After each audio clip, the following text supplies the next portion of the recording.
One thing that's interesting with this discussion of time and all the like entropy and the Big Bang and everything is like, there's like an idea in physics or like a theory that the arrow of time, like the fact that time seems to have directionality, is due to entropy.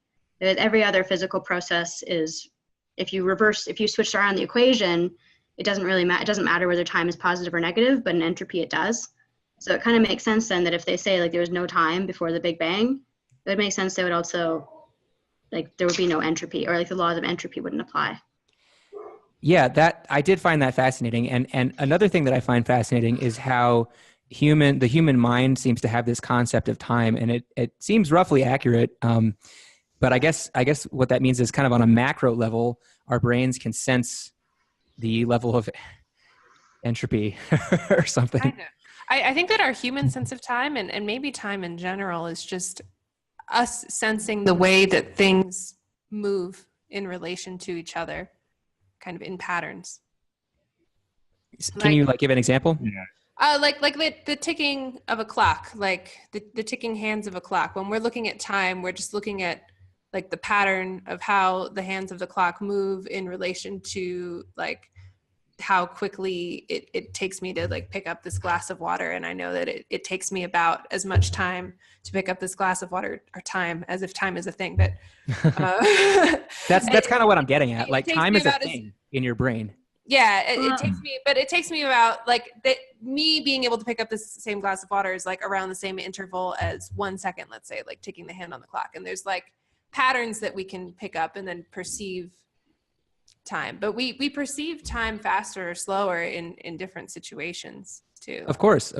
And so what I'm saying is, yeah, I certainly agree with you that we have a relative sense of time for sure. And that's obviously, where I think it has to do with, I think all animals have like a certain limb length, and their sense of how long a moment is related to how long a pendulum, the length of their limb would take to swing or something like that. We have an absolute sense of time too, is what I was trying to say. We have this sense that time is happening. I think like the idea of entropy kind of gives credence to the idea that time with its directionality it's an objective feature of the universe that we're perceiving. It's not like an order that we're imposing onto the universe. Like even though time is relative, and we know that, and we experience time in a relativistic way sometimes, but there's no person, as far as we know, like experiences time going backwards. Like there's no situation where you'd be like, oh, in that situation, it happened backwards for me. You wouldn't experience time backwards because of entropy, but like entropy is, these are really broad concepts that I don't have the words for, but entropy is kind of like the way things move. It's the way things go. And so like when we perceive time going one way, it's because things like do actually go that way. Like they become more chaotic over time. What were you going to say, Kurt? I was just going to say, if you take a large amount of salvia, maybe you will. It's been reported to me.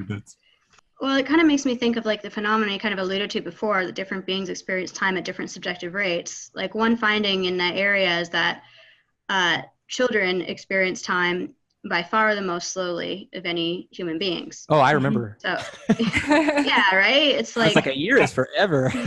Like 10 minutes in the car. Like, oh God. Yeah. That's awful. That's part of the reason is because children have the most neuroplasticity, and I guess they're probably exploiting energy most usefully of any human beings, because they're building themselves into being bigger creatures, and they don't have much to waste on.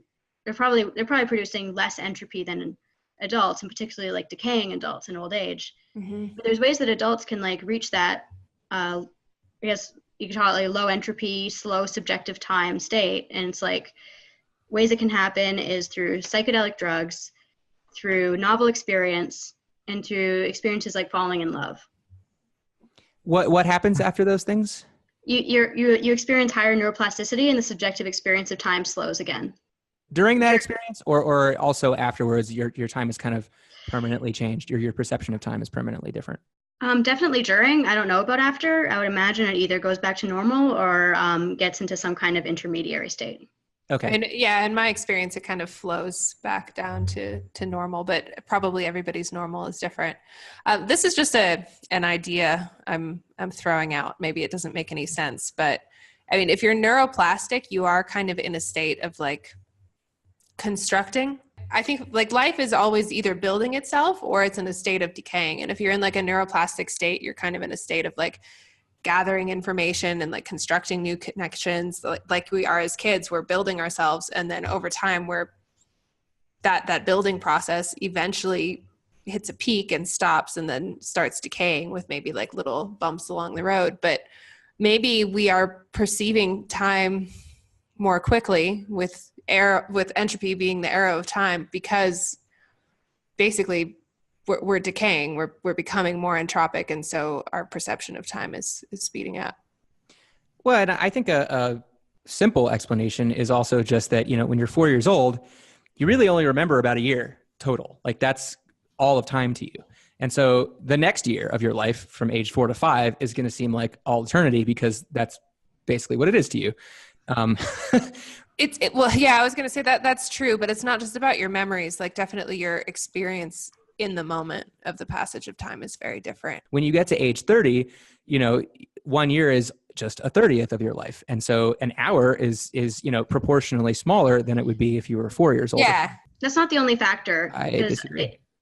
It can't be the only factor, because if that was the only factor, then a 30-year-old would experience time half as slowly or twice as slowly as a 60-year-old, and that's clearly not the case. Like there's clearly a bigger discrepancy between children and all adults than between. Well, it's not. It also wouldn't explain why you can experience seemingly infinite periods of time when you're falling in love or when you're tripping on acid.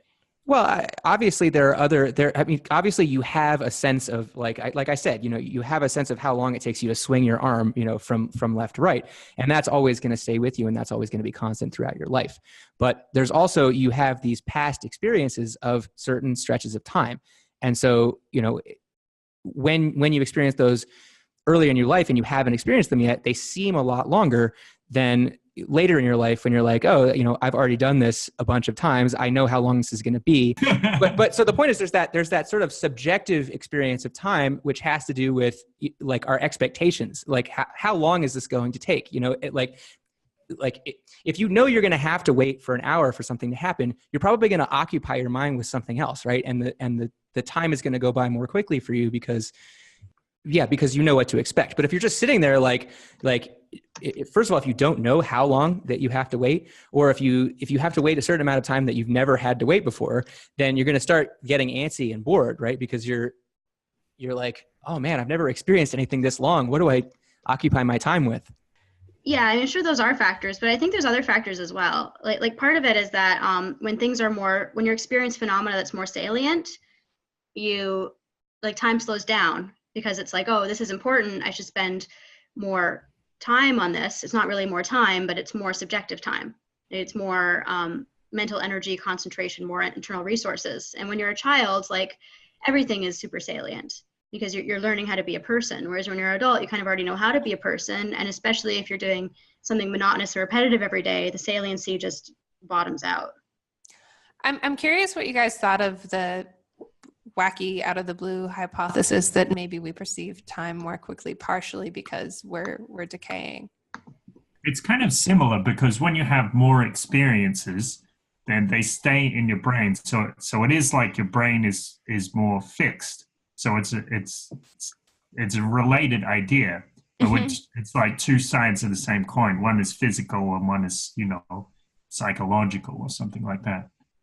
Yeah, I think it makes sense that if you're like, it's kind of it's a similar concept in a way, like Kurt's saying, like if you're building something inside yourself, then time would slow down. And that's like, because you're lowering the entropy within yourself. Right. Whereas if you're decaying, I guess it doesn't necessarily follow that things would speed up.